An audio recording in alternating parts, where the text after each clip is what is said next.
तो total 4 tangent possible होंगे।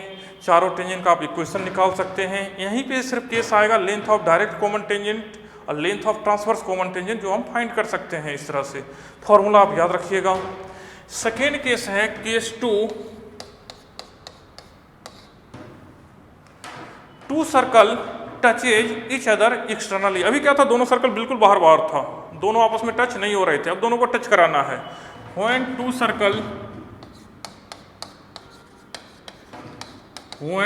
circles touches each other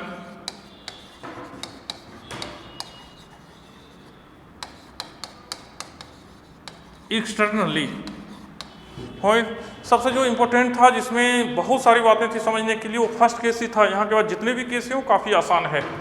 2 circle ले रहे हैं, दोनों सर्कल एक्सटर्नली टच कर रहा है। दोनों सर्कल क्या हो रहे हैं, एक्सटर्नली टच कर रहा है। एक सर्कल आपका ये हो गया, दूसरा सर्कल आपका ये हो गया, टच कर रहा है और एक्सटर्नली टच कर रहा है। तो कितने टेंजेंट पॉसिबल होंगे, पहला सवाल यहाँ पे ये है था, सोच के बताइए कितने टेंजेंट पॉसिबल होंगे।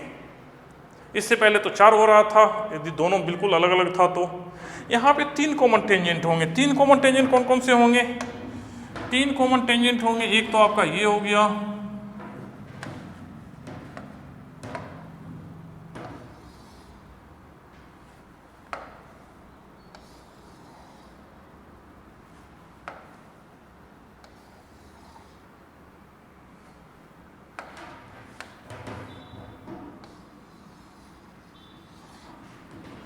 एक टेंजेंट आपका ये हो गया और सेकेंड टेंजेंट हो गया, इस दोनों को कहेंगे डायरेक्ट कॉमन टेंजेंट।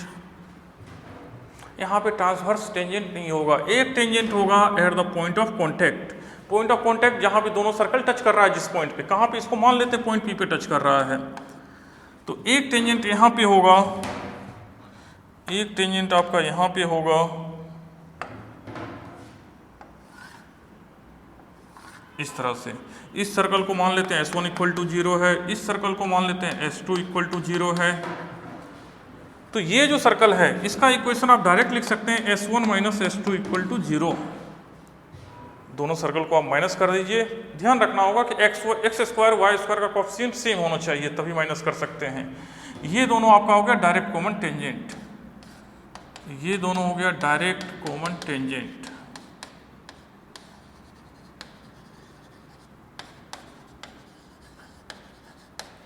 इसका कॉन्सेप्ट फिर से बिल्कुल सेम रहेगा। C1 है, centre x1 y1, radius r1, centre x2 y2, radius r2।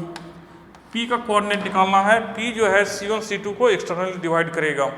Same concept होगा जो फर्स्ट केस में था, सेम फार्मूला होगा। और इसको P माने हुए तो इसको Q मान लेते हैं। Q जो है पॉइंट C1 C2 को इंटरनली डिवाइड करेगा। पॉइंट Q C1 C2 को इंटरनली डिवाइड करेगा in the ratio R1 into R2। तो P और Q का कोऑर्डिनेट सेम होगा जो पहले वाले केस में था। सारा कॉन्सेप्ट सेम रहेगा जो फर्स्ट वाले में था। सबसे पहले P का कोऑर्डिनेट, आपने दोनों सर्कल का इक्वेशन दिया हुआ रहेगा। सबसे पहले P का कोऑर्डिनेट निकाल लेंगे, स्लोप m मान लेंगे, टेंजेंट का इक्वेशन निकालेंगे, फिर कॉन्सेप्ट यूज करेंगे। टेंजेंट का जो डिस्टेंस है सेंटर से वो हमेशा रेडियस के इक्वल होगा। इस कॉन्सेप्ट से m का वैल्यू आएगा, m का दोनों कोऑर्डिनेट निकाल लेंगे। तो यहाँ पे टोटल पहला कंडीशन यहाँ पे हो जाएगा। In this cases point number 1 आपका सबसे पहला पॉइंट है। यहाँ पे सबसे पहला पॉइंट यहाँ पे ये है कि दोनों सेंटर के बीच का जो डिस्टेंस है, distance between C1 C2 equal to R1 plus R2। ये हो गया कंडीशन नंबर 1। P का कोऑर्डिनेट हो जाएगा, P का कोऑर्डिनेट हो जाएगा R1 x2 minus R2 x1 by R1 minus R2, R1 y2 minus R2 y1। Similarly Q का कोऑर्डिनेट हो जाएगा, Q इंटरनली डिवाइड करेगा पॉइंट C1 और C2 को। तो जहाँ जहाँ माइनस लिख रहे हैं बस वहाँ प्लस लिख लेना है। ये आपका हो जाएगा R1 x2 plus R2 x1 by R1 plus R2 R1 y2 by R1 plus R2। मुझे उम्मीद है सब आप समझ रहे होंगे बहुत अच्छे से। P और Q का कोऑर्डिनेट आपको पता है, स्लोप m मान लेना है, टेंजेंट का इक्वेशन निकल जाएगा, टेंजेंट का सेंटर से डिस्टेंस रेडियस के इक्वल हो जाएगा, m निकाल लेंगे आप वहां से। तीसरा केस है केस नंबर 3,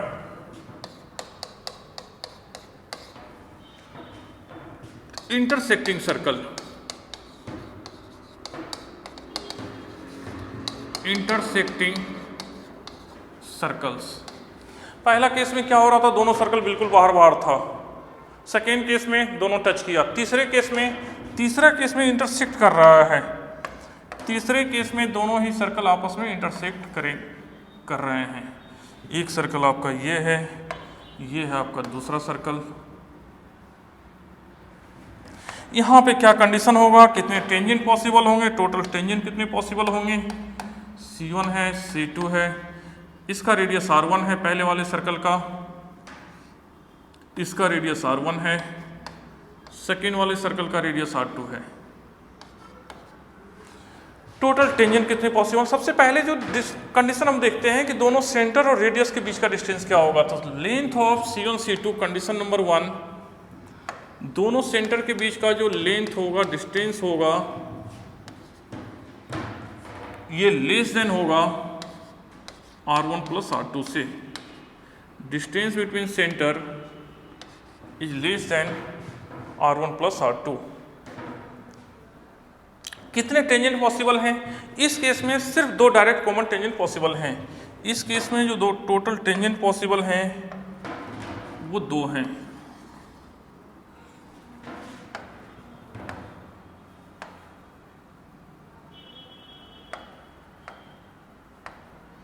इस केस में टोटल दो टेंजेंट पॉसिबल हैं।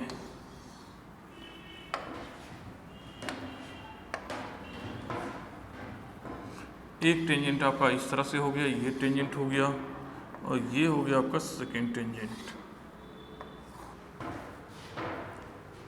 यहाँ पे P का कोऑर्डिनेट क्या होगा, फिर से पॉइंट P जो है सेंटर C1 C2 को एक्सटर्नल डिवाइड करेगा R1:R2 के रेशियो में।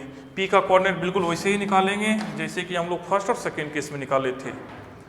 टेंजेंट का इक्वेशन का भी सेम कॉन्सेप्ट रहेगा, स्लोप m मान लेंगे, टेंजेंट का इक्वेशन निकाल के सेंटर से टेंजेंट का डिस्टेंस रेडियस के इक्वल होगा। इस कॉन्सेप्ट का यूज करके m का वैल्यू निकाल लेंगे, m के दो वैल्यू आएंगे, दोनों टेंजेंट का इक्वेशन आ जाएगा। यहाँ पे एक जो नई बातें होगी, यहाँ पे आपको मिलेगा इस केस में कॉर्ड कॉमन। दोनों सर्कल के पॉइंट ऑफ इंटरसेक्शन से पास करने वाली लाइन को कॉमन कॉर्ड कहेंगे। दोनों सर्कल के पॉइंट ऑफ इंटरसेक्शन से पास करने वाली लाइन को कहेंगे कॉमन कॉर्ड।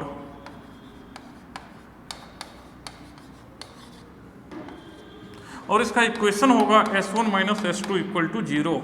दोनों सर्किल को आप आपस में माइनस कर दीजिए। Either S2 minus S1 equal to 0 लिखिए, S2 minus S1 equal to 0, और S1 minus S2 equal to 0, meaning same है। फोर्थ केस पे आते हैं। सारा कॉन्सेप्ट वही है जो केस नंबर 1 में डिस्कस किए थे और 2 में डिस्कस किए थे। P का आप कोऑर्डिनेट निकाल लेंगे, स्लोप के कॉन्सेप्ट से दोनों टेंजेंट का इक्वेशन निकाल लेंगे। केस नंबर 4,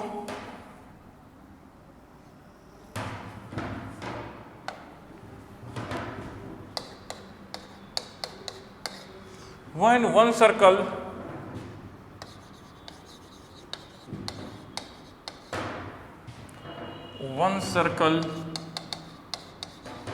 completely lies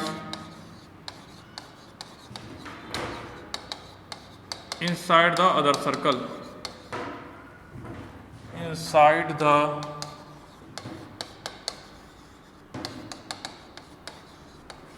देख रहे हैं सर्कल क्लोज आते तो जा रहा है। पहले केस में सर्कल दोनों बिल्कुल बाहर बाहर था, सेकेंड केस में एक्सटर्नली टच किया, थर्ड केस में इंटरसेक्ट किया, फोर्थ केस में सर्कल बिल्कुल ही अंदर आ जा रहा है, इंटरनली टच कर रहा है। फोर्थ केस में जो सर्कल है वो इंटरनली टच कर रहा है, ये आपका पहला सर्कल है और यहीं पे ये आपका दूसरा सर्कल है। सर्कल टच कर रहा है लेकिन इंटरनली टच कर रहा है। सेंटर C1 है, X1 Y1, सेंटर C2 है, X2 Y2। एक का रेडियस R1 है, दूसरे का रेडियस R2 है। फिर से यहाँ पे एक कॉमन टेंजेंट होंगे। यहाँ पे कंडीशन क्या होगा? सबसे पहला कंडीशन ये होगा, डिस्टेंस बिटवीन सेंटर इक्वल होगा R1 की टोटल लेंथ आपका R1 है, यहाँ से यहाँ तक का लेंथ, ये लेंथ यहाँ से यहाँ तक का लेंथ आपका R2 है, ये लेंथ R2 है, ये लेंथ इक्वल होगा R1 माइनस R2 के। थोड़ा डिस्टेंस फार्मूला से देखिए, इस पॉइंट को आप मान लीजिए A है जो टच कर रहा है। C1 से A का लेंथ आपको C1A इक्वल टू लिख सकते हैं C1C2 प्लस C2A। तो C1A इक्वल टू क्या हो गया? C1A मतलब आपको निकालना क्या था? C1C2। तो C1C2 इक्वल टू क्या हो गया? C1C2 equal to C1A minus C2A। और C1 से A का लेंथ R1, C2 से A का लेंथ R2 इक्वल टू हो गया R1 माइनस R2। तो ये पहला कंडीशन हो गया। यदि कोई भी दो सर्कल इंटरनली टच कर रहा है तो डिस्टेंस बिटवीन सेंटर दोनों रेडियस के डिफरेंस के इक्वल होगा, R1 माइनस R2 होगा। यहाँ पे बात करें कॉमन टेंजेंट का, दोनों सर्कल में कॉमन टेंजेंट कितने होंगे? तो सिर्फ एक कॉमन टेंजेंट होंगे। यहाँ पे कॉमन टेंजेंट यहाँ पे सिर्फ और सिर्फ एक होंगे, यही होगा कॉमन टेंजेंट। ऐसा टेंजेंट जो दोनों ही सर्कल पे टेंजेंट होगा। दोनों सर्कल टच कर रहा है पॉइंट ए पे, तो पॉइंट ए से टेंजेंट ड्रॉ कर दिए, यही है आपका common tangent.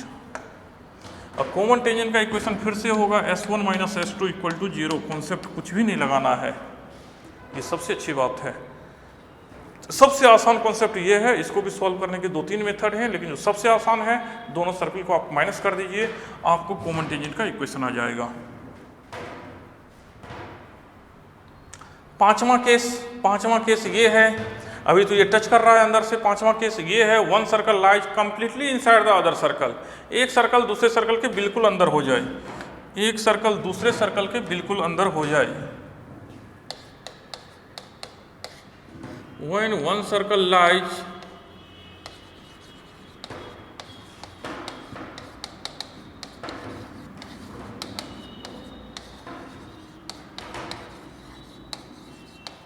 completely inside the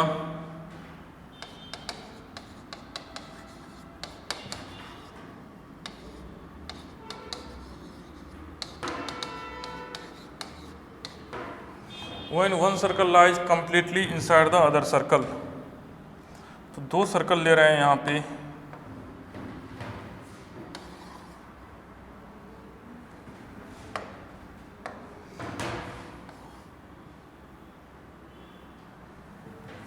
C1 C2, एक का सेंटर C1 है, दूसरे का सेंटर C2 है, C1 है C2 है। यहाँ पे C1 C2 क्या हो जाएगा? C1 C2 हो जाएगा distance between C1 C2 less than R1 minus R2। Distance between C1 C2 क्या हो जाएगा? Less than R1 minus R2। एक थोड़ा सा यहाँ पे एडिट कर लेंगे, इससे पहले के केस में ये जो यहाँ पे greater than R1 plus R2 लिए हैं, एक यहाँ पे और केस मेंशन करना होगा कि C1 C2 लेस देन तो R1 प्लस R2 होगा ही, लेकिन लेफ्ट हैंड साइड से greater than R1 minus R2 भी लेना होगा, तब ये कंप्लीट होगा ये concept.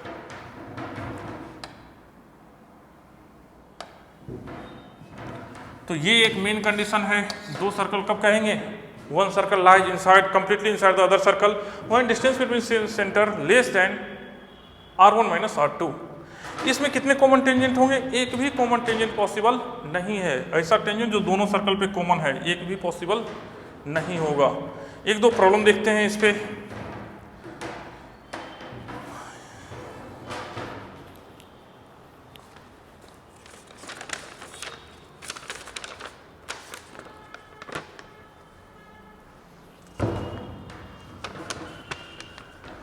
Interval of are, question लिख लीजिए, interval of are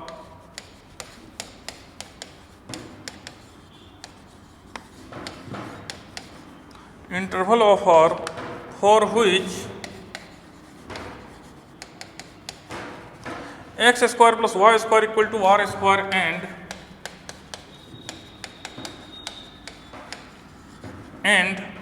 x square plus y square minus 6x minus 8y plus 9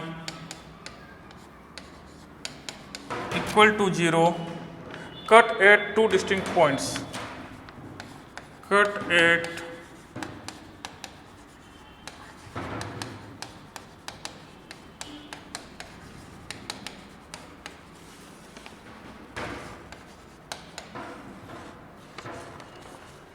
are का इंटरवल निकालना है। दोनों सर्कल आपस में इंटरसेक्ट कर रहे हैं, दोनों सर्कल आपस में कर रहे हैं इंटरसेक्ट। दो सर्कल है, दोनों आपस में इंटरसेक्ट हो रहे हैं।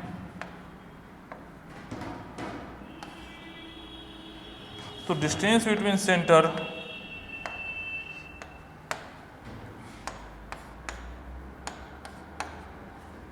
पहले सर्कल, जब भी इस तरह की प्रॉब्लम आए तो सबसे पहला स्टेप ये है कि सबसे पहले आप दोनों सर्कल का सेंटर और दोनों सर्कल का रेडियस निकाल लीजिए।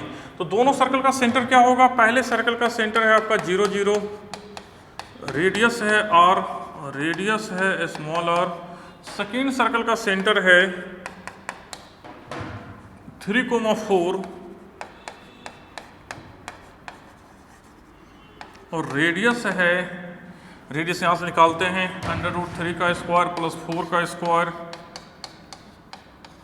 माइनस c, तो रेडियस आ रहा है 4। यहाँ पे क्वेश्चन कह रहा है r का इंटरवल निकालना है और दोनों सर्कल टू डिस्टिंक्ट पॉइंट पे कट कर रहा है। कट कर रहा है मतलब इंटरसेक्टिंग सर्किल है। इसके लिए अभी एक कंडीशन देखे थे, distance between centre greater than r1 minus r2 and less than r1 plus r2।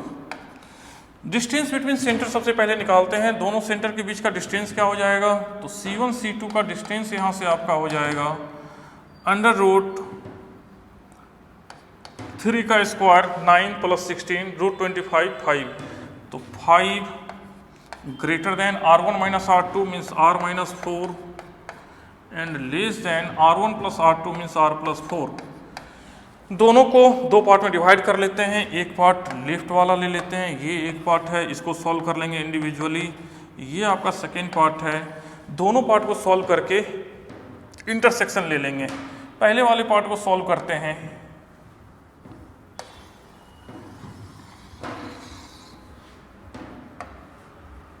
पहले वाले पार्ट को सॉल्व करते हैं। Mod of r minus 4 less than 5, r minus 4 less than 5 greater than minus 5।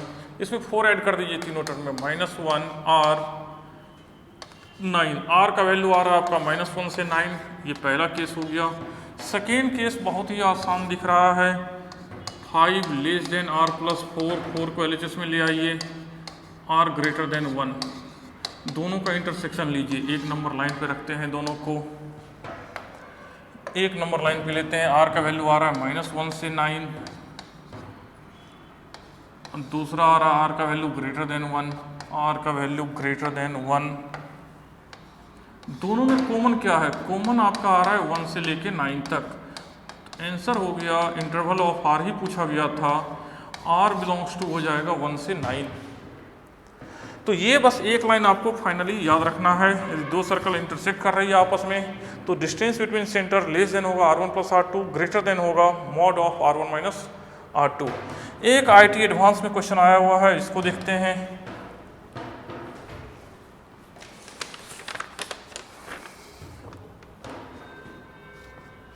Question लिख लेंगे सब। Let O be the center of the circle, let O be the center of the circle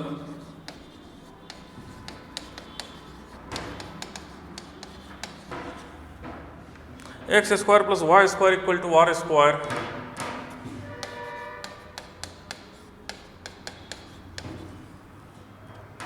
where r greater than √5/2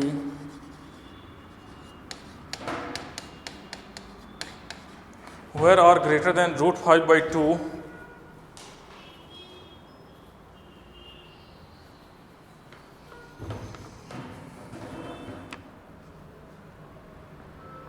suppose PQ is a chord of this circle. Suppose PQ is a chord of this circle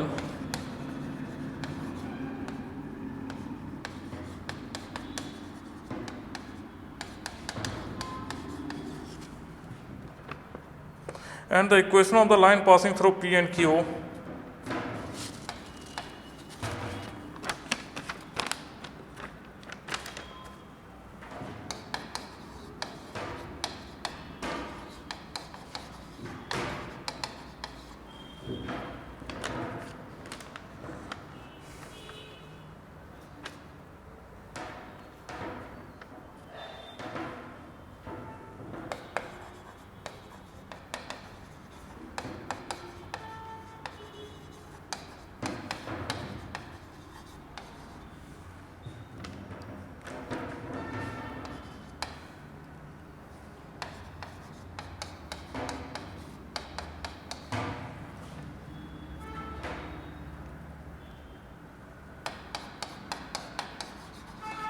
if the center of the circumcircle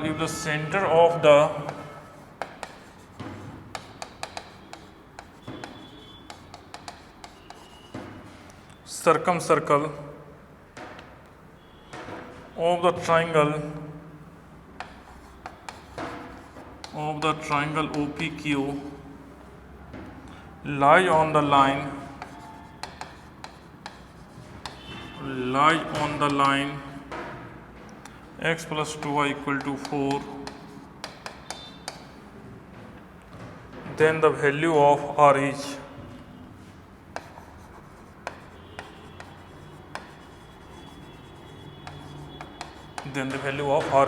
ये problem आपका आया हुआ है JEE advance 2020 में।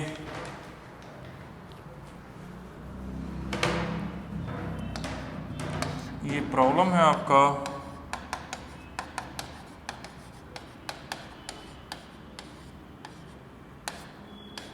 जो given data है उसको थोड़ा सा स्टडी करें। गिवन डाटा आपका ये है कि एक सर्कल है x² + y² equal to r², centre origin. हाँ, r का वैल्यू कह रहा है ग्रेटर देन होना चाहिए √5/2 से। Suppose PQ is a chord of this circle and the equation of the line passing through P and Q, एक कॉर्ड है P और Q और P और Q से पास होने वाली एक लाइन का इक्वेशन भी दे रखा है आपको 2x + 4y equal to 5। If the center of the circumcircle, किसका? सर्कमसर्कल का सेंटर यदि ट्राइंगल OPQ, एक ट्राइंगल बन रहा है OPQ, lies on the line x + 2y equal to 4, x + 2y equal to 4 पे लाई कर रहा है। क्या लाई कर रहा है? सेंटर की बात हो रही है। तो r का वैल्यू पूछा गया है। तो सबसे पहले यहाँ पे सर्कल बनाते हैं।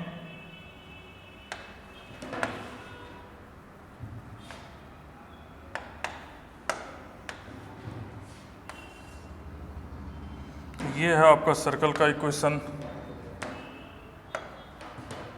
सर्कल का इक्वेशन ये है x² + y² equal to r², centre 0 0, radius r है। एक इक्वेशन है यहाँ पे PQ, एक कॉर्ड है PQ, P और Q से पास होने वाली कॉर्ड का इक्वेशन आपको गिवन है।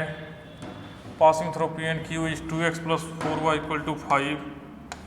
ये है 2x + 4y equal to 5। If the center of the circumcircle of the triangle OPQ, एक ट्राइंगल बन रहा है OPQ। अब बात कर रहे हैं एक ट्राइंगल की, ट्राइंगल OPQ।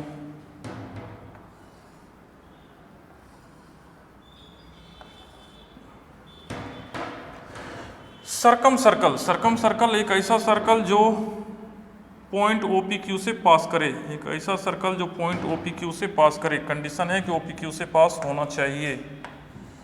OPQ से पास होते हुए एक सर्कल बना लेंगे। the center of the circumcircle, the center of the circumcircle OPQ lies on the line, इसका सेंटर जो है वो लाई कर रहा है, एक गिवन लाइन है x + 2y = 4,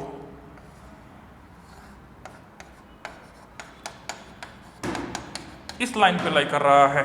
तो कह रहा है कि r का वैल्यू बताइए। देखिए पॉइंट P और Q से पास होते हुए टेंजेंट बनाते हैं, टेंजेंट ड्रॉ करते हैं।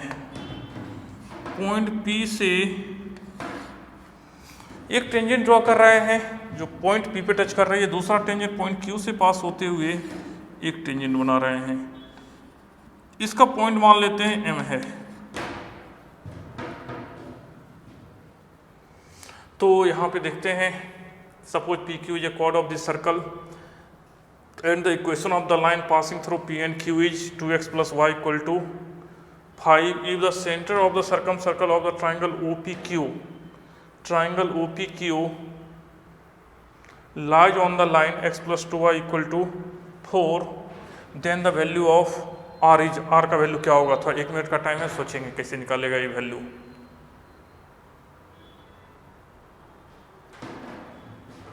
इस सर्कल का इक्वेशन आपको दे रखा है x² + y² = r² है।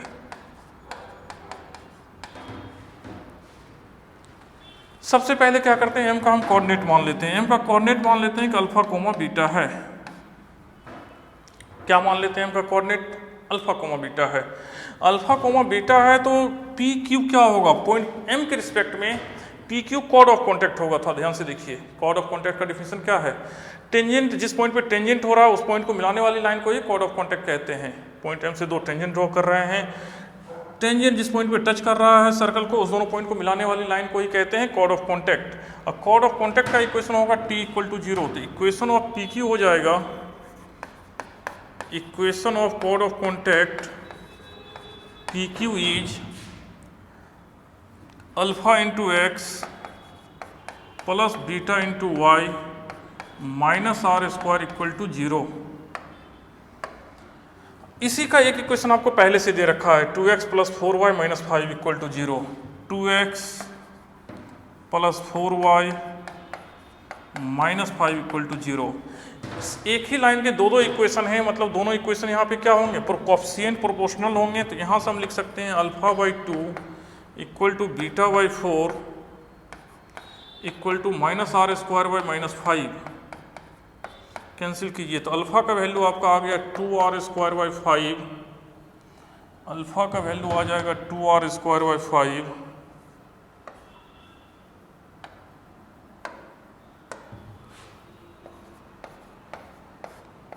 और बीटा का वैल्यू हो जाएगा 4r² / 5।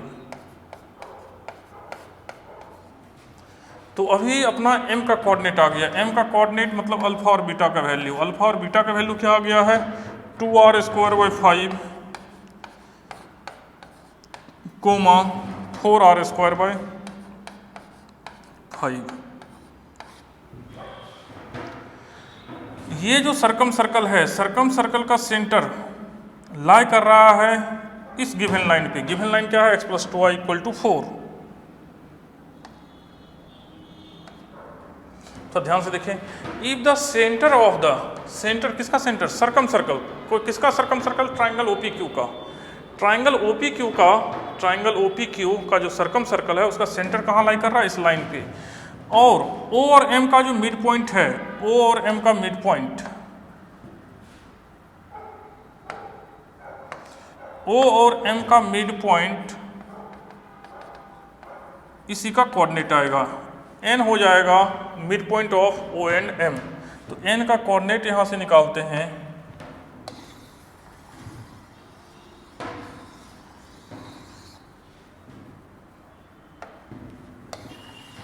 N का मिड पॉइंट निकालते हैं यहां से। मिड पॉइंट थ्योरम से N का कोऑर्डिनेट हो जाएगा 0 + α/2 मतलब r² 2r² / 5 मतलब r² / 5 and 0 + 4r² / 5 4r² / 5/2 means 2r² / 5 mid point theorem. और पॉइंट n लाई करेगा इस लाइन पे x plus 2y equal to 4 पे, तो x का value r square by 5 plus 2y, y का value 2r square by 5 equal to 4। R square आप common ले लीजिए यहाँ से, आर स्क्वायर बाई 5 कॉमन लेते हैं, आर स्क्वायर बाई 5 कॉमन लेंगे तो 1 plus 4 equal to 4। R square का वैल्यू हो गया यहाँ से, ये 5 5 कैंसिल, आर स्क्वायर का वैल्यू प्लस 4, आर का value plus minus 2। R mention किया होगा कि आर ग्रेटर देन होना चाहिए √5/2 से, तो आर का वैल्यू आपको पॉजिटिव लेना होगा। फाइनल आंसर हो गया आर इक्वल टू 2। तो इतना करना था आपको इस प्रॉब्लम में। तो आज का सेशन यहीं पे एंड करते हैं। तब तक के लिए नमस्कार, बाय बाय, थैंक यू।